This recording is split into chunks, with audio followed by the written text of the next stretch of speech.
Pot 16. Pot 16. Part 3. Beer 3. Pint 3. Beer point 3. Yeah, that's probably how you mention it. We do need some controversial questions. Go on then. We need some quick fires, I think. Controversial, or one word answers. Yeah, so... No, is the answer. Wheels, that's a good one. Wheels? There's lots of people doing all sorts with wheels, like putting books on a 996, putting... Well, oh, there's this newish sort of ones where... So the newer sort of GT3s, etc., have got one nut, sort of... Centre locks. Centre locking. Yep. So you can buy wheels that look like they've got those. That's a no. Right, there you go. That's a no. Yeah, We covered that. That's not acceptable. So that's No. we said quick fire round, didn't we? That was quick. Pushes on later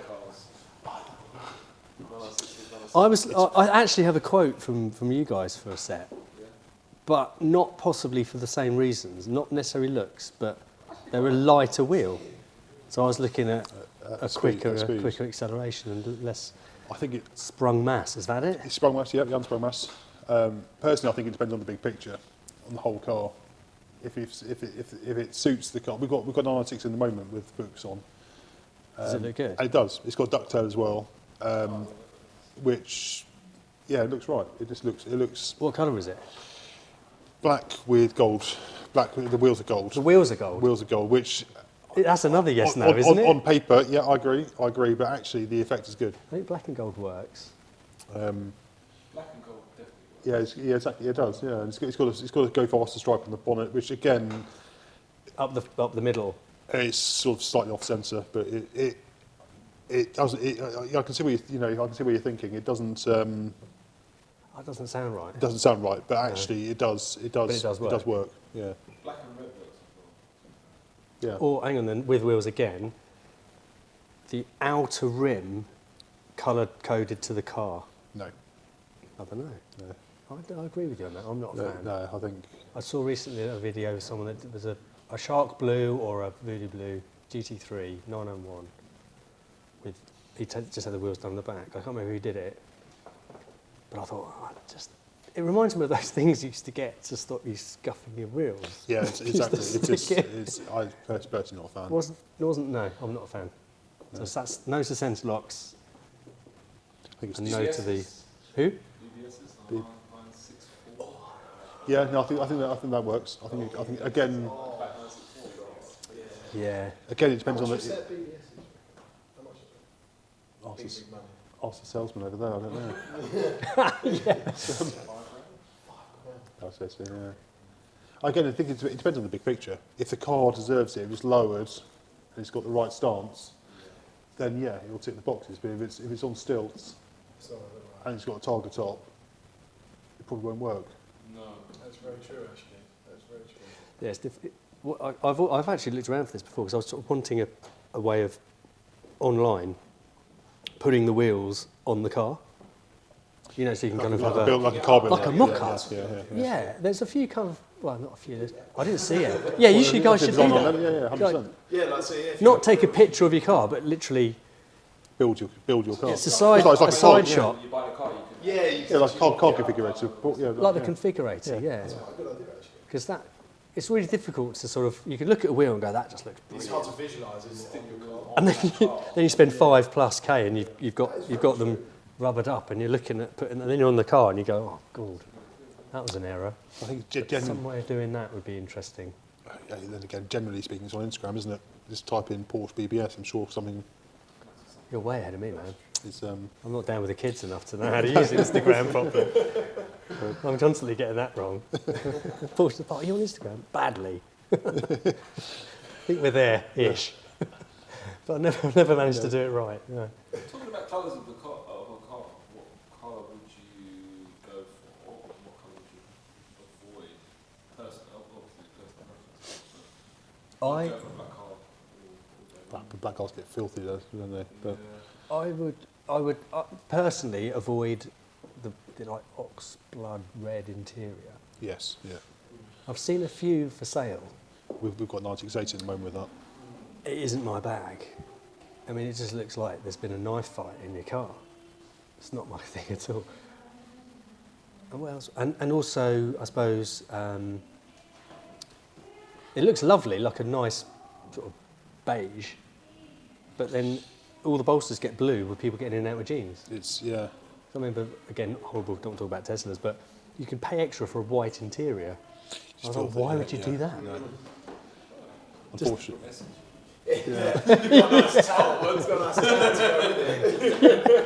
It would be covered. Yeah, it'd be covered in blue and fake tan, wouldn't it? As a mechanic, it's got to be black or seat cover, isn't it? It's I'd go black interior, yeah. Colour car? Silver. I would black. Black? For me, the preference would be black and black. Yeah, so I suppose the ideal, for me, I'd love a GT3.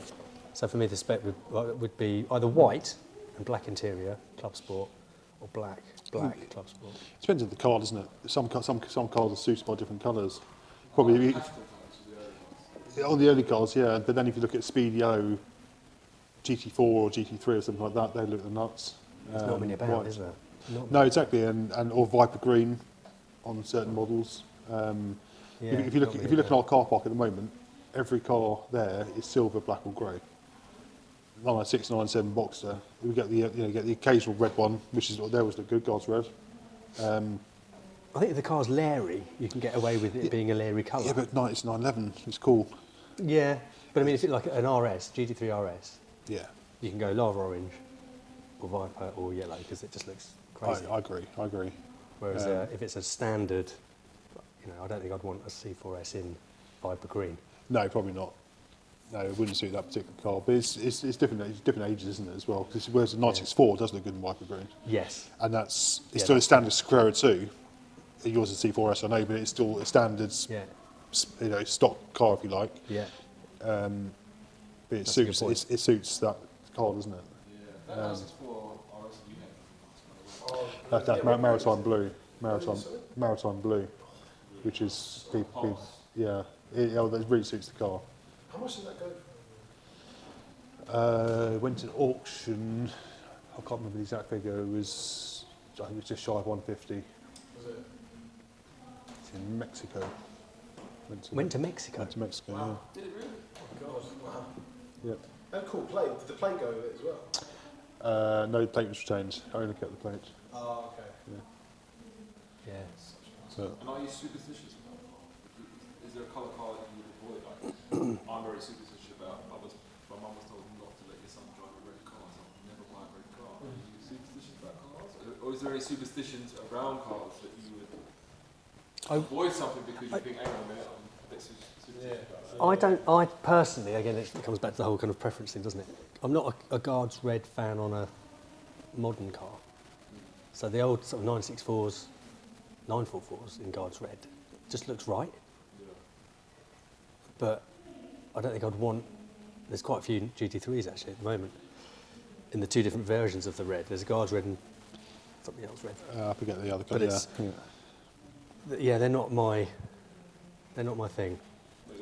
So not superstitious at all, just not a fan. No. I wouldn't do that. I don't think it's a superstition. No, I have a few rituals when I go racing. Do you? But that's more that I'm definitely going to win if I do this, or definitely not if I don't. But Go on, what is it? You can't say no, it's, can you? it's silly stuff. Yeah, it's really silly stuff. Shut the door 3 like- times with a glass. You're among friends. Yeah, exactly. That's an instant It's, loss. yeah, That is never going to leave you. you'll crash if you do. Brilliant. Crash There's and at least burn. 4 cuts to that happening from that sports classic. Oh, yeah. You can always make a theme tune out of it, couldn't you? It's that's the name of the podcast, isn't it? Yeah. There's a couple of ones. There's this weird one with shoelaces.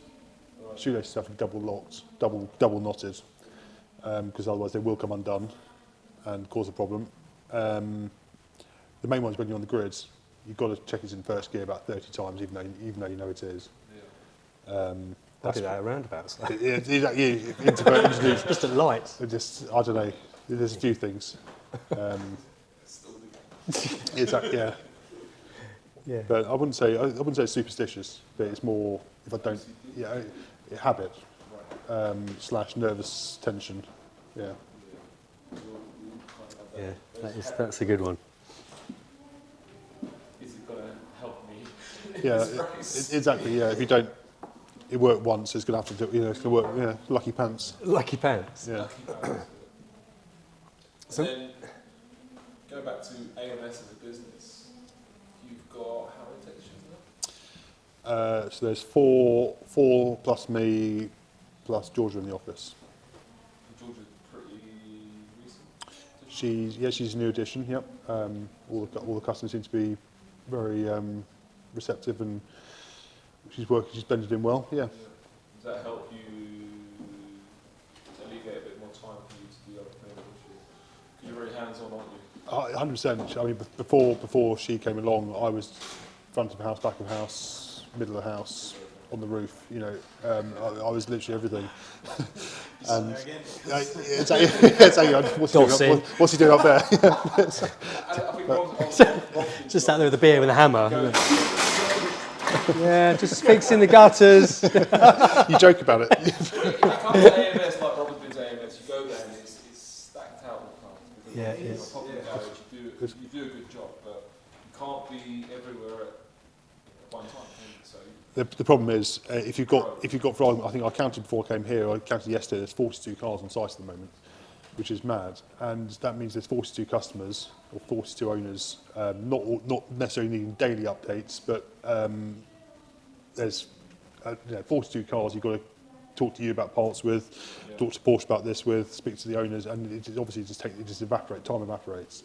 And if you're trying to build an engine or something that actually makes some progress and the phone rings, the first thing people want to do is normally talk to me.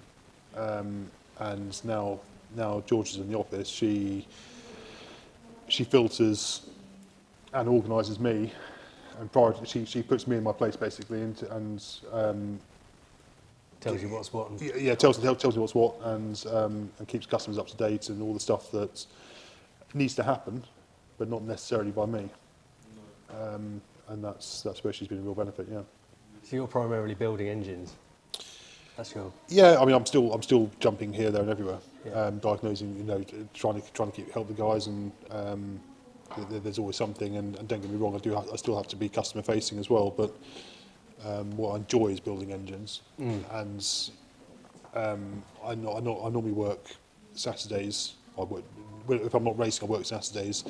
Generally speaking, at midday, 1 o'clock, I lock myself in the workshop, turn the music up, ignore the phone, and actually make some progress, and I get more done in that 5 or 6 hours. Or you do, or 6 in the morning if you're there early, or 8 at night. My wife doesn't like it.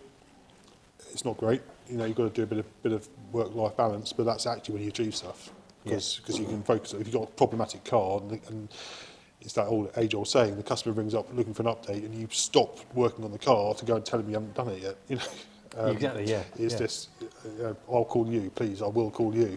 It's going to get done. So. Yeah, but more to the point, don't call me, I'll call you. Yeah. And I know you want an update, but So when you do call, it's meaningful. Yeah, we need more money because actually this is broken as well. No, but it's just you have to. Don't get me wrong, of course I understand people want updates and want to know where the car is and where the progress is, but you have to. Where we are, we're so busy, and we don't. 42 cars. I mean, that's a lot of space, isn't it? It's huge. It's huge. We're very lucky where we are that we can accommodate so many. Are you going to remain where you are? We've just signed a lease. We've just extended our lease, so we're there for the foreseeable. We've actually taken on 2 more units on the site for storage and to try and progress the sales side of it as well. But yeah, this is next door. Oh no, there's that unit with the nice that we went to, the 964. No, that's the sort of, that's on the farm, which is just a separate lock-up basically. Oh, That's long-term storage, but on the main Claggy Road drag where we are, we've taken on another unit there, oh wow. which is actually first of the month. What days on this track? After Easter, 5 days time. Is that if you go into your place, you go to the car park at the back? Is that a unit that's next to you? No, so it's on the main drag. You've got the Maserati garage on the front, and there's a wood joinery place, and then there's a mechanic who's retiring, and we're taking his unit. But it won't be customer facing. That'll be storage and the sales. No, we Has it won't. got a ramp in there as well? Or? No, it won't. There was one, but it's coming out. Oh, okay. I don't want it as workspace. Right. It's storage. Storage is our problem. Mm. We're with the staff we've got. We're at max capacity. Yeah. Yeah. Gosh. Do you think so? I mean, one question I've got, I suppose, with the older cars, as well as the new stuff. But the new stuff, I suppose, lots of people will take the new cars that they purchased back to Porsche, fundamentally at the beginning. Yeah. So your sort of main business area, I suppose, with the older vehicles, is there any youth coming up to take this stuff on? Because In terms of staff. yeah, in terms of technicians and mechanics and stuff, you know, the older cars, No, the engine rebuilds. I mean, Stop. mine's at 83,000 miles. It's got a bit of bore scoring that I know about. It's at that point where I'm like, do I keep it and spend X on the engine rebuild to keep it, or do I do something with it now? I have this conversation nearly every day. It's impossible, isn't it? So I think yeah, there's generally speaking, it depends on the circumstances. Again, everyone has a different set of circumstances. How long Yeah. they go in the car? What's the big picture? Do they want to keep it forever? The economics can be very tight, you know, in terms of what's justified spending if you've got a problem, especially a big problem. You know, the engine's literally died. Well, you don't know when it's going to potentially die. Well, do you? yeah, you say that, but then the internet's a scary place, and lots of people scream and shout on forums and very opinionated and give lots of negative feedback to the brands. And don't get me wrong, these things can be expensive when they go wrong, and they can cause a lot of, you know, it can happen, but not quite as much as the internet leads you to believe. You know, Yeah, I'd go with that. they're not quite as fragile. You know, No.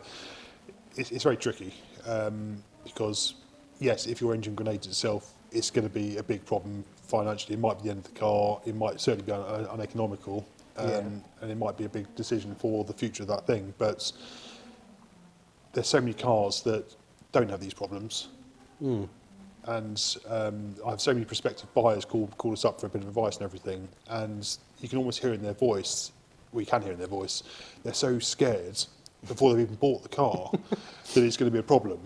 Yeah. And you end up almost going full circle and saying, you know, It's up to you. yeah, you know, I can't guarantee it's going to work forever. Of course I can't. It's a 20-year-old Porsche, and we know these have the M96, M97 engines. We know they have a few fundamental issues. Yeah.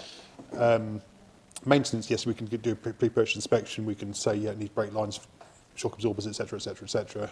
All of that's visible. But if the engine grenades, you can check the bore score. You can check the oil condition. You can check whether it had you could stick an IMS bearing in it, like we've done with the EPS. You know, we can do all of that. But actually, if it's going to happen, it's going to happen.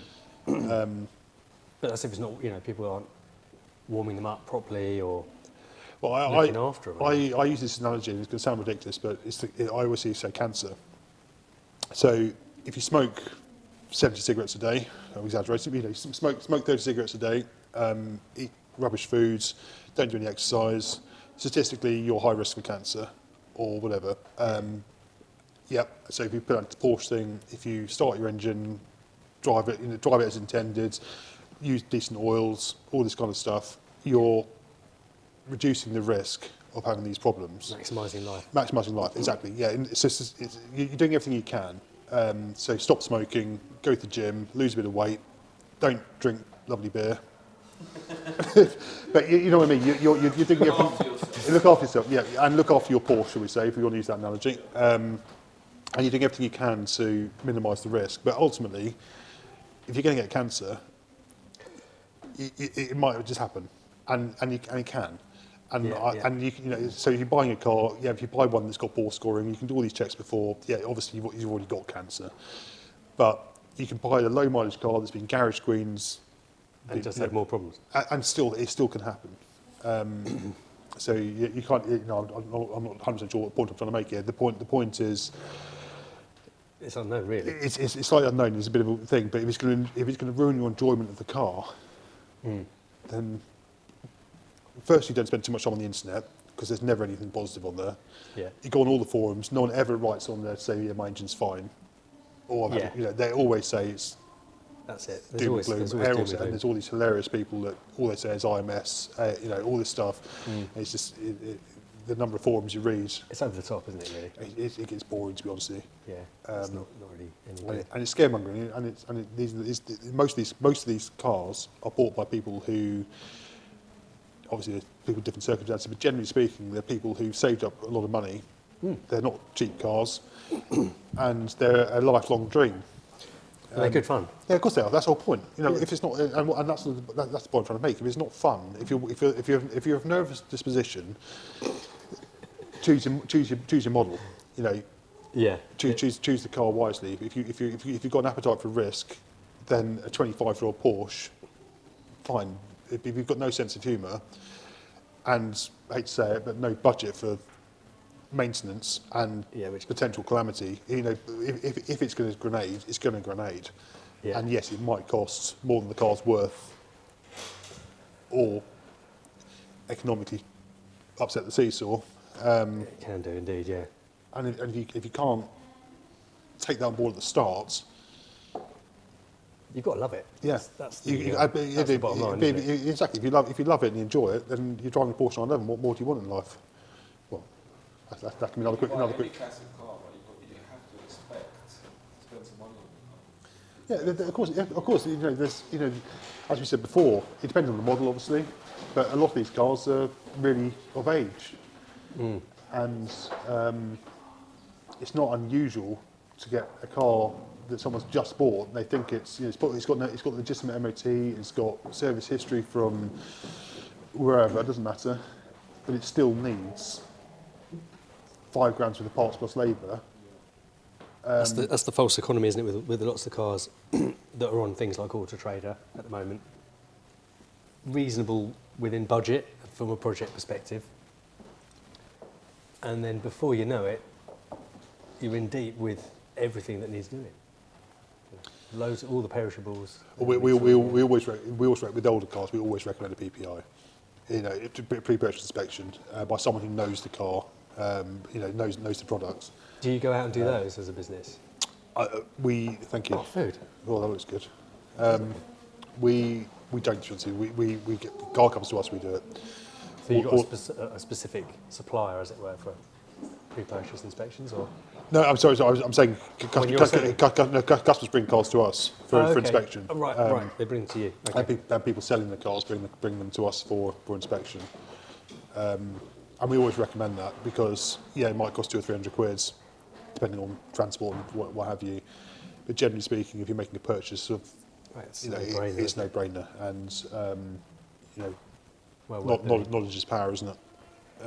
Well, yeah, definitely. So I put you either go for the car, or you totally walk away from it. Don't you? But generally speaking, yes, there will always be something, or 9 times out of 10, 10 times out of 10, there's something. And you can normally use that as a bargaining point with the seller. To drop the price, yeah, exactly. And it ends up being a free inspection, generally speaking, subject to, you know, what it is.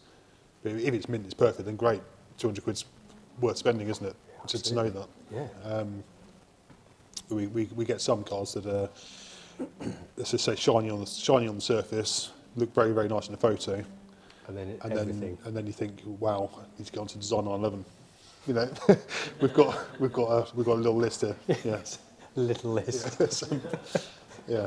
God, brilliant. 2 questions for both of you. So, quickly touching on where it started, but Angus, where did you start and where are you going? Well, as a business, So or where did Angus start, and where did obviously Angus created AMS? How did that come about, and then where is the business going in the future? I started AMS because I've always been interested in the brands. Historically, my family were into Aston Martin racing and so forth, and my passion is motorsport. And basically, I left school with decent qualifications and had a choice between going and hopefully getting a good job and being well paid enough to go racing, or go and get your hands dirty and do it yourself. And I chose the latter. Probably, don't know if that was the right decision, but that's what we did. And so that's what started it. And I've never been great at working for other people. I've only actually been ever employed by 2 people, and that's for a combined total of 5 years. And I've been self-employed forever. Who are those 2 people? Mind me asking? One was Porsche Centre, Hatfields, and one was BS Motorsports Specialist. You had to main dealer and some specialist experience beforehand. Yeah, and I had a lot of motorsports. I was self-employed at that point. I worked for a good number of race teams as a mechanic for a number of years. But my passion was just to race. That's basically why I started AMS, and sort of moved into more and more road cars to fund it effectively. And where we are now, to the second part of your question, we're as we said earlier, pretty busy. We're probably pretty much at max capacity of what we can actually do with where we are. But as I said, we're not really in a position to move. So I think it will be great if we can get a bit more staff, mechanics. We've got a great team at the moment. We could probably do with 1 or 2 more, but that's just impossible at the moment. It's very, very hard to find decent staff. Comes back to that sort of question I had earlier about technicians and it's impossible. the younger generations There's none. dealing with the older stuff. The problem is it's just not cool at the moment. People don't want to be mechanics. No. It is hard work. You know, we go home dirty. People think, oh, you're just changing oil filters and what have you, but you're not. You're constantly trying to sort out solutions. I don't just mean complex diagnostics. Just even basic tasks sometimes on older cars, it sees bolts and whatever. It takes time and it takes elbow grease and it's graft. And most people leaving school don't fancy it. No. And The only tool they've actually had in their hands is a phone. Exactly. And it's if I'm totally honest with you, it's underappreciated by most people. They think we're grease monkeys, and maybe not so much in the Porsche world, but generally the automotive, motor trade. And it's, if dare I say it, this will be controversial, but for staff, it's certainly maybe underpaid. It's not an attractive proposition for kids. And I think that's the problem we're facing. And don't get me wrong, you get a few really good guys come through, and they are out there, but it's very hard to Retain them or find them? Find them. I think we try to, as a business, we've got really good staff retention. Touch wood. We try to motivate them and Train them and move them up. I mean, Yeah. that's the other thing, isn't it? Training, because training and rewards and perks basically to try and make it worthwhile and a good environment to come to work. Come to work.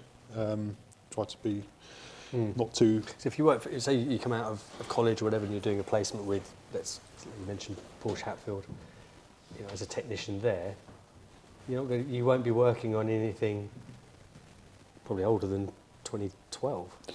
You'll get the odd one, I suppose. But no. If you look at your 42 cars that you've got in there at the moment, what's the oldest and what's the newest? We've got everything in there. We've got a 924 from the 70s in there. We've got a couple of air-cooled from the 70s in there at the moment. So tech from a main dealer is not necessarily going to have a clue what to do with it. I mean, a gold tech would probably have half an idea, but most people no. That's what I was mentioning earlier, really. I think most techs in the main dealer. I don't know. I'm not going to know what to do with it. But then there's less and less of the older cars around. There'll always be specialists. Yes. Real specialists who will know how to fix a 924 or something of that thing that but main dealer wise, no, they wouldn't have a clue. Yeah. And the newest we've got a brand new Taycan in there at the moment, and we've got 992 current cars. So, yeah, that's full breadth of age, isn't it? Literally, yeah. 70s. I mean, it's Yeah. going to be probably kids that are working on them probably in their 20s. It's certainly main dealers. Yeah. The short answer is you want to expand in more units and try to expand staff if you can find someone. If we can find one, yeah. If we can find one, yeah. It's a challenge. real challenge. Do you think based where you are is a challenge as well, or that's It doesn't. not? It doesn't help. Doesn't it? It doesn't Doesn't help. it? I mean, we're quite rural, aren't we? Well, you can run there. You can run and cycle. Or cycle. If you can run 150k. Very close to the airport, you know. But Or just flying in your chopper. exactly. You know, whatever. If you're that well, but it's. No, I think we'll find someone. We always do. Touch wood. We've always managed in the end. Mm. I think with Design 911 and ALS relationship, partnership, however we call it, friendship, it works really well for us. It's a pleasure for us to work with you. It's a community, right? You guys talk about your groups and your community within the Porsche community. For us, the Design 11, Tom would agree, is like me and Tom have spent the last 2 years going around and spending time with retail customers, trade customers. Really, for Design 11, yes, obviously it's a business, but it's also connecting that community and the relationship we build. And doing this today, it's really important for us to move forward, building that relationship, supporting Porsche in the park. Which is brilliant, you know, because otherwise it wouldn't happen. No, the future for Porsche in the park, after we'll be supporting you again this year, and where are you going to take it from in the next couple of years? What's the future for Porsche in the park? We were looking at doing one sort of further up north, so south, and Porsche Park South and Porsche Park North. But when you're working full time as well, it's a bit of a sort of struggle to deal with 2 different locations, 2 different venues. So in terms of where we're going, I want to get this year underway, because last year was brilliant, but it didn't meet my expectation of what the day should have been because of the weather, I suppose, mainly. So certain things couldn't be there.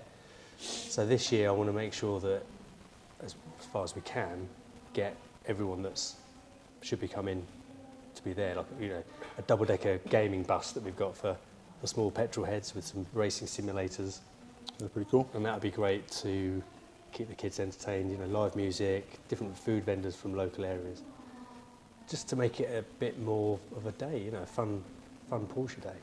Porsche, definitely. You Porsche. can mix that up, I don't know, with a car door.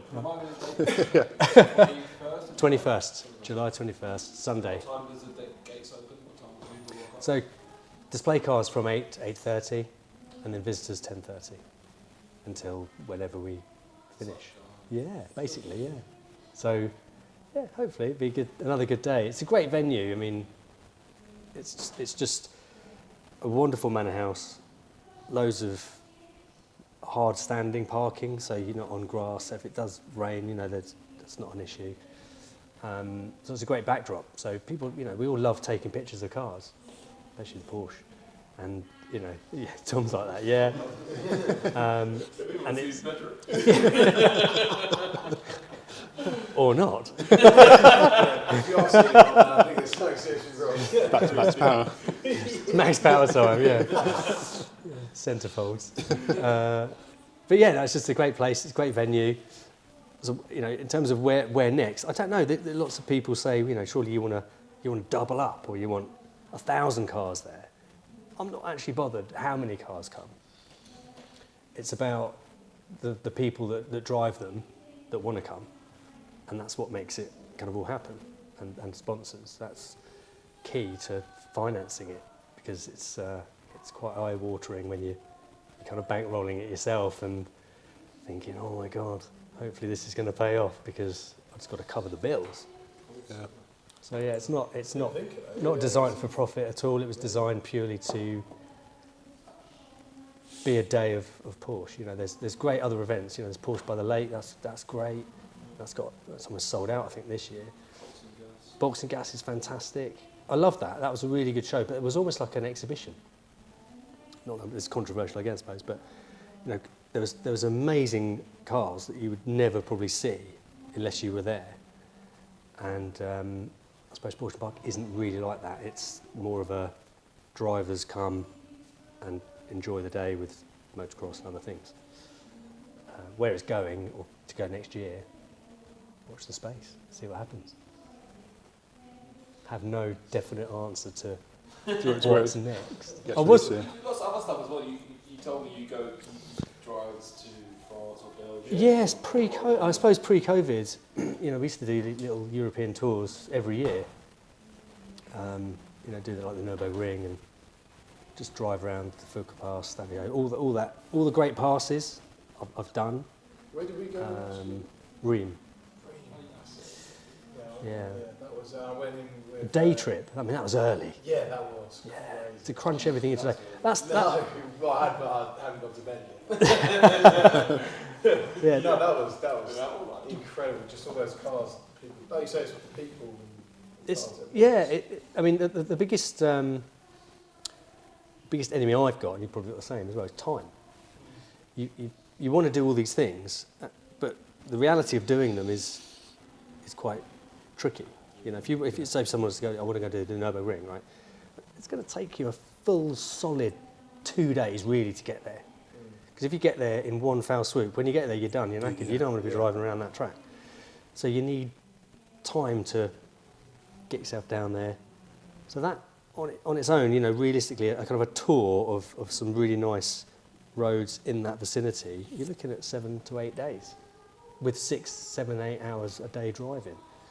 So you're either into that, and if you say to your wife, let's go on holiday, I'm going to drive for 8 hours every day. It's a tough sell. It's a tough sell. I don't think even it's a tough, it's just a complete no, isn't it? It's the centre locking nuts that aren't centre locking nuts. No. I know my partner would be just. I mean, even Morzines is there was a Porsche event in Morzines some years back, and I was like, I'm going to drive down. Do you want to come with me? She was like, no. I'll fly. You can pick me up at the airport. Yeah. I was like, okay, fine. So I drove down, and then was to get her from Geneva. But when you're driving, it's different to being a passenger, definitively.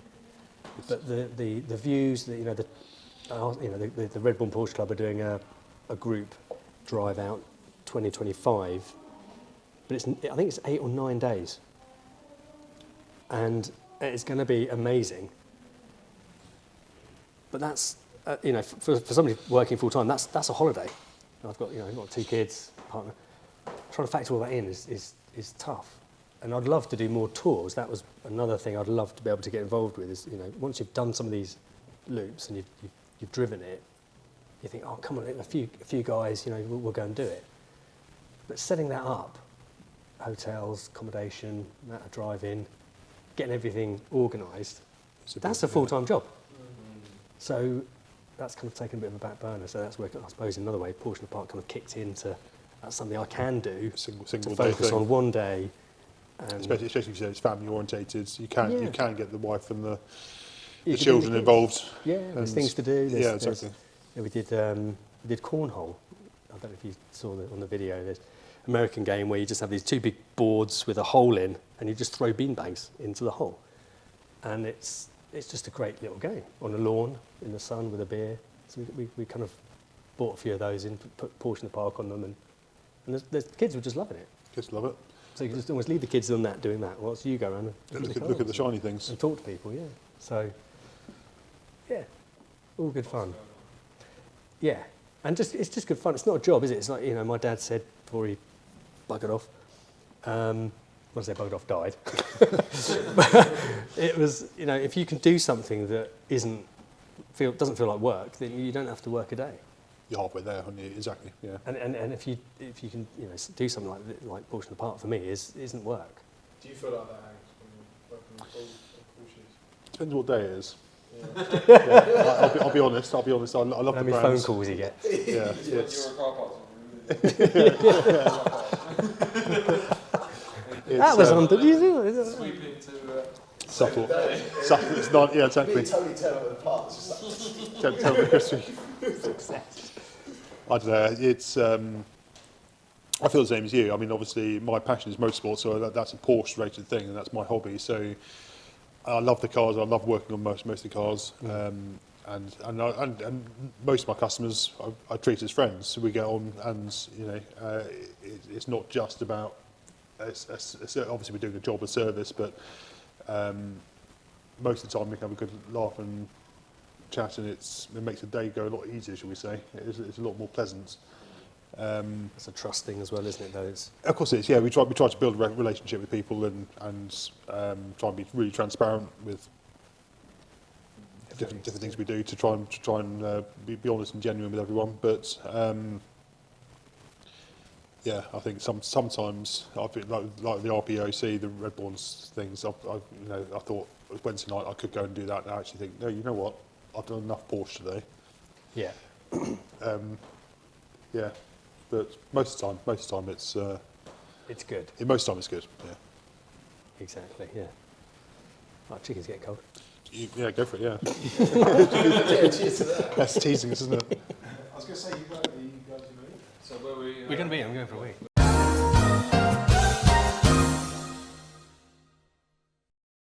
You go first. Well, yeah, I'm just thinking of when Porsche in the Park was kind of conceptualised, an idea, and phoning in, getting hold of Carl originally, and basically having to kind of almost pour my heart out into how this concept was what I really wanted to do. I think that maybe resonated with him in terms of how he started the business. So I felt like that kind of galvanised that initial relationship with Design 911, and then coming down to see you guys, for that initial meeting about what my crazy idea was going to be and how it was going to work, to seeing what you guys did, the facilities you had, the parts you were distributing. Yeah, it just worked, just clicked. I think that's the golden tick from my side of things. And obviously lots of parts have come from you in the past to look after Neville, so yeah, that's where I sit in with it.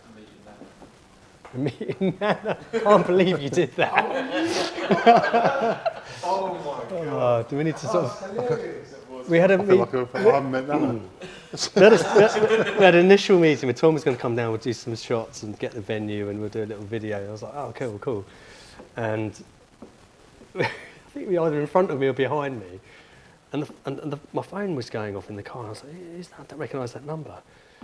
He goes, it's your Nana. I was like... just driving down the lanes, just looking at the thing going, that is not Nana. It was just really weird. And then just hear this laughter in the background. I thought, oh. You didn't have answers. Got ourselves a couple of wise guys here. But yeah, brilliant. Yeah, did you not have answers number saved? It's all right. No. Wow. Yeah, so that was... Family ever since. Literally. That moment when you hang up and you go, love you, put the phone down, you go, we're doing that. Yeah, bizarre. But yeah, that's... How about you, Angus? Oh, what about me? Top that. I was going to say,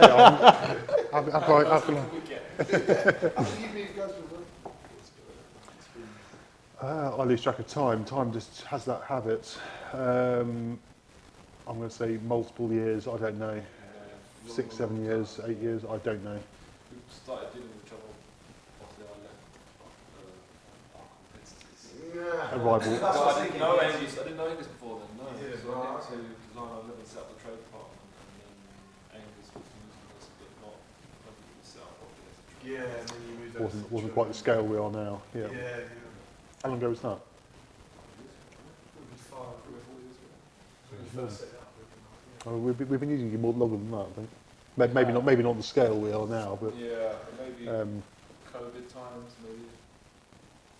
yeah, we were definitely using it then. But maybe I wasn't on your radar. No, But- it popped up. You popped up as one of your best mates. No, I mean from Design 11. I mean it can sound very, very shameful this, but you're our go-to supplier really. As you know, we use the website on a daily basis, hourly basis, near enough, and George and myself are constantly battering you for information and discount normally. But yeah, it's like I say, it sounds like a shameless plug, but you've got everything. You've got everything we need. Pretty much on next day service. Quality's always there. Service is always there. Any queries, you're there to help with support if there's anything that needs it. So, what more can we, as a customer, if you like, what more do we want? It's, you know, when you have cars, when you have multiple cars in the workshop, things crop up during the day, as they always do. You think, oh, we need one of those, we need one of those, and literally, as quick as we can click a mouse, it's there. We can see the stock. It's available. Any queries, we WhatsApp or call you, and it just turns up. DPD van backs up every morning at circa 10 a.m. and we're good to go. So it's a pretty good working relationship. Every now and again, you turn up with donuts, which helps. Occasionally, yeah, we get the hats and the key rings. You know, all these things. You know, keep sending it. Yeah. It's. I didn't get a hat. Oh yeah, okay. It's out there somewhere. But yeah, no. What more do we want? How do we want to wrap this up? Maybe. Group hug. Yeah, group hug. I think, yeah, just thanks to. A thumbnail picture, that's what you need, a shot. Robbie going, Yeah. I guess it's just been a pleasure. Yeah. Thank you guys for coming. Thank you for having us. It's all good. Thank you for the cool venue as well. Thanks to the people here and the beer. Yeah. Thanks, Robbie, for the final screens and stuff. I appreciate it. Hey, no worries. You haven't finished your beer, Tom. A big thanks to AMS, Yeah. Porsche Park, Yeah. the being of having us. Yeah. Yeah, it's been good. It's been good. It's been a good evening. Yeah. Great evening. Thanks very much. Oh.